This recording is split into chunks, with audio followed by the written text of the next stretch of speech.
नमस्कार दोस्तों, आप सभी का स्वागत है मेरे चैनल पर। मैं आप लोगों को एक ऐसे तांत्रिक पौधे के बारे में बताने जा रहा हूं जिसके प्रयोग से आप एक बार में ही धनवान बन जाओगे। जी हाँ मित्रों, इस पौधे का तांत्रिक टोटका केवल एक बार में ही बना देगा धनवान। दोस्तों, धन प्राप्ति के लिए लोग तरह तरह के टोने टोटके उपाय आदि करते रहते हैं। भारतीय तंत्र शास्त्र धन को आकर्षित करने के उपाय बताता रहता है और उसी के हिसाब से हम आपको बता रहे हैं। तंत्र के अनुसार कुछ पेड़ पौधे ऐसे भी होते हैं जिनके कुछ उपाय करके कोई भी अभी इच्छित कामनाएं पूरी कर सकता है। अगर आप भी धनवान बनना चाहते हैं तो इस छोटे से पौधे का कर लें ये उपाय, हो जाएगी आपकी हर इच्छा पूरी। आप एक बार में बन जाओगे धनवान। आपके घर में पैसों की बारिश होगी, दिखेंगे हर पल चमत्कार। जी हाँ दोस्तों, आज या कभी भी कर लेना यह उपाय। तंत्र शास्त्र के अनुसार सहदेवी का पौधा ऐसा चमत्कारी पौधा है जिसके उपाय से कोई भी धनवान बन सकता है। सहदेवी का पौधा एक छोटा सा कोमल पौधा जो 1 फुट से साढ़े 3 फुट तक की ऊंचाई का होता है। पौधा भले ही छोटा और कोमल है, पर तंत्र शास्त्र और आयुर्वेद में ये किसी महारथी से कम नहीं है। तंत्र शास्त्र में इसे धन खींचने वाले पौधे के नाम से जाना जाता है। केवल 7 गुरुवार जप लें। जी हाँ दोस्तों, जो ये छोटा सा मंत्र है, बहुत छोटा मंत्र है, श्रीम श्रीम श्रीम, मात्र 108 बार बोलना है बस। 7 गुरुवार बस। अगर आप नहीं बोलेंगे, इस पौधे का प्रयोग भी कर लेंगे, बहुत बड़ी चीज़ है, लेकिन अगर श्रीम बोलेंगे तो बहुत अच्छी चीज़ है। सहदेवी का ये पौधा अपने आप में अनूठा है मित्रों। इसके प्रयोग से आप सचमुच अथाह धन प्राप्त कर सकते हैं। ये वास्तव में धन को खींचने वाला पौधा है। सहदेवी के पौधे को रवि, पुष्य नक्षत्र, पूर्णिमा या अमावस्या जैसे शुभ अवसरों पर अपने घर में लेके आवे। पूर्णिमा से एक दिन पहले सूर्यास्त के समय सहदेवी के पौधे को निमंत्रण देकर आएं कि कल प्रातः हम आपको लेने आएंगे। अगले दिन पूर्णिमा को सूर्योदय से पूर्व स्वयं स्नान करके पौधे को गंगा जल से स्नान कराकर धीरे से उखाड़कर घर ले आएं। घर में पंचामृत से स्नान कराकर विधिवत षोडशोपचार पूजन कर सिद्ध करें, यानी इसको जो है अच्छे से इसकी पूजा करें, धूप दीप नैवेद्य दिखा करके, ठीक है। और दोस्तों, सहदेवी के पौधे की सिद्ध की हुई जड़ को लाल रेशमी चमत्कार यानी चमकदार कपड़े में लपेटकर तिजोरी में रखने से धन की कभी कमी नहीं होती और लगातार बढ़ता रहता है। रसोई घर या अनाज के भंडार घर में यदि सहदेवी की जड़ को शुद्ध स्थान पर रखा जाए तो कभी अन्न की कमी नहीं होती। घर के पूजन कक्ष में सहदेवी की स्थापना करने से घर में सुख शांति बनी रहती है और घर के सभी वास्तु दोषों को खत्म कर देता है। कोर्ट कचहरी या किसी अन्य विवाद में फंसे हों और फैसला आने वाला है तो सहदेवी की सिद्ध की हुई जड़ को दाहिने हाथ में बांधें या जेब में धारण करके जाए, निश्चित ही विजय मिलेगी। सहदेवी के पंचांग का चूर्ण बनाकर तिलक करने से तीव्र आकर्षण होता है। किसी सभा में इसका तिलक लगाकर जाने से लोग आपके वश में हो जाते हैं, यानी वशीभूत हो जाते हैं। अभी से कर लें दोस्तों ये तैयारी, वास्तव में बहुत अद्भुत है। सहदेवी के पौधे के पंचांग का चूर्ण जीवा पर यानी जीभ पर लगाकर बोलने से वाक सिद्धि होती है। हजारों लोग आपको अपलक सुनते रहेंगे। इस पौधे की जड़ से बना काजल लगाकर जिसके सामने जाएंगे वह आपकी ओर आकर्षित हो जाएगा। सहदेवी के पौधे को छाया में सुखाकर उसका चूर्ण बनाकर जी हाँ दोस्तों, जिसे भी आप पानी में डालकर खिला देंगे वह आपके वश में, यानी उसका वशीकरण हो जाएगा, आपके पास में बन जाएगा।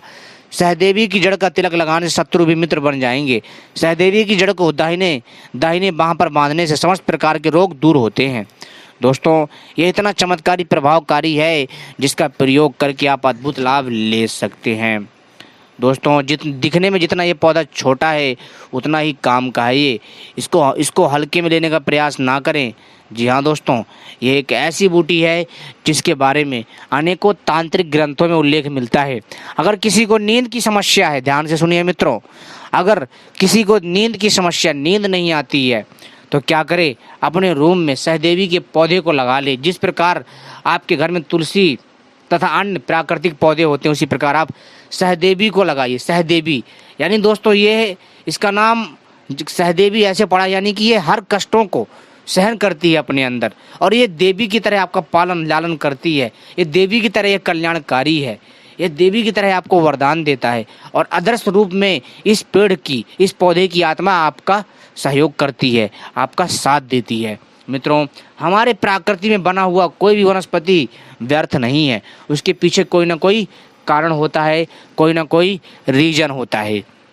मित्रों, एक बात और बता दूं मैं आपको, जी हाँ, जिसको भी नींद नहीं आती है रात बिरात, परेशान हो गया गोली खा खा करके, मेरी एक बात मान लीजिए, इस पौधे को आप अपने घर में लगाइए, जहाँ आप सोते हैं वहाँ पे लगाइए, शोबाजी के लिए लगाइए, एक बार लगाइए तो सही, उसको लगा लीजिए और फिर वहाँ पर दोस्तों देखिए, आप बिस्तर में लेट जाइए, आपको तुरंत नींद आ जाएगी।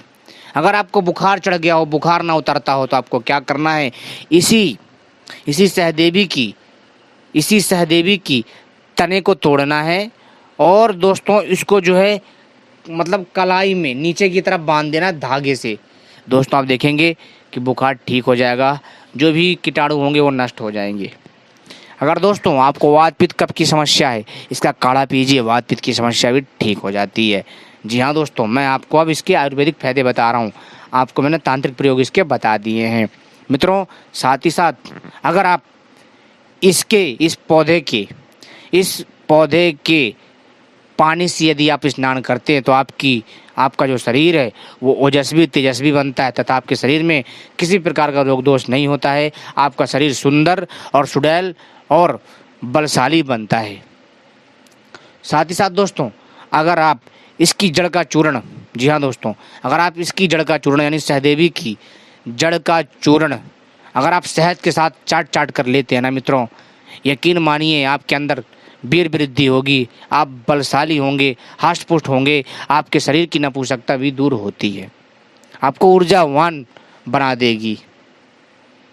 साथ ही साथ दोस्तों, अगर आप इस पौधे की जड़ को, जी हाँ दोस्तों, इस पौधे की जड़ को जो मैंने शुभ नक्षत्र में बताया है, उन शुभ नक्षत्रों में इसको अगर आप प्राप्त कर लेंगे और इसकी जड़ को ला करके, जी हाँ दोस्तों, इसकी जड़ को ला करके अगर आप उसको जो है एक अंगूठी में, एक रिंग में पिरो कर पहनेंगे, तो दोस्तों आपके नवग्रह बाधा भी नष्ट हो जाएगी।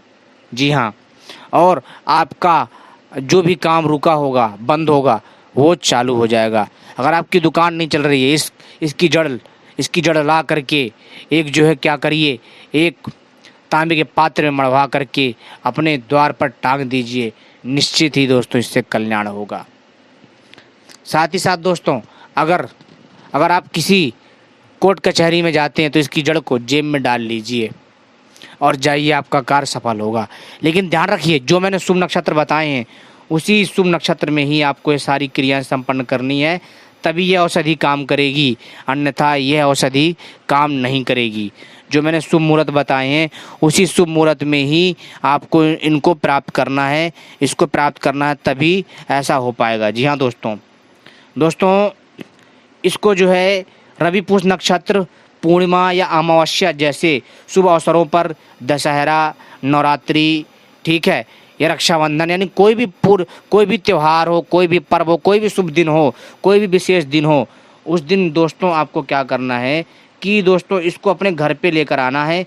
पूर्णिमा से यानी किसी भी शुभ नक्षत्र से एक दिन पहले सूर्यास्त के समय, यानी जब सूर्य अस्त होता है, सूर्यास्त के समय सहदेवी के पौधे को आपको निमंत्रण दे करके आना है कि कल प्रातः हम आपको लेने आएंगे, ऐसा बोलना है। और अगले दिन जब वो शुभ नक्षत्र हो या शुभ दिन हो, या पूर्णिमा हो, या अमावस्या हो, या दशहरा हो, या रवि नक्षत्र हो, या कोई भी नक्षत्र हो, उसी दिन जा करके सूर्योदय से पूर्व यानी सूरज उगने से पहले आपको स्वयं स्नान करके पौधे को गंगा जल से स्नान कराकर धीरे से उखाड़ कर घर ले आएं, और घर में पंचामृत से स्नान कराकर, पंचामृत जानते हो, पानी, दूध, दही, शहद, घी, इसको स्नान कराएं, ठीक है, इसकी जड़ को। इसके बाद दोस्तों क्या करें, इस पौधे को, इस तने वाने को, इसकी जड़ को फिर विधिवत षोडश उपचार पूजन करके इसको सिद्ध करें, यानी ये सिद्ध हो जाएगी।